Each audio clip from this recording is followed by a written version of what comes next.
Assalamu alaikum wa rahmatullah. Wa alaykum assalam wa rahmatullahi wa barakatuh. Que puis-je faire pour toi? Professeur, j'ai trois questions qui me préoccupent. Quelles sont tes questions? Tu m'intéresses. La première, est-ce que Dieu existe réellement? Et si c'est le cas, montrez-moi à quoi il ressemble. Ma deuxième question, que veut dire le destin?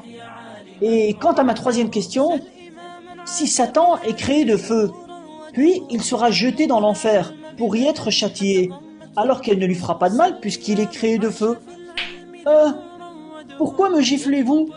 Et pourquoi vous vous mettez en colère contre moi? Je ne suis pas en colère contre toi, et je ne suis pas du tout en colère. La gifle répond à tes trois questions. J'ai été giflé, mais je n'ai encore rien compris. Que ressens-tu après que je t'ai giflé? J'ai mal, tout simplement. Est-ce que tu crois que la douleur existe? Oui. Alors, montre-moi à quoi elle ressemble. Je ne peux pas. Voilà ma réponse à ta première question. Ressentons l'existence de Dieu, mais nous ne pouvons le voir. Et puis, est-ce que tu as vu en songe hier que j'allais te gifler? Non, bien sûr. Et est-ce que tu t'es imaginé que j'allais te gifler aujourd'hui? Non, certainement. Voilà le destin, mon petit.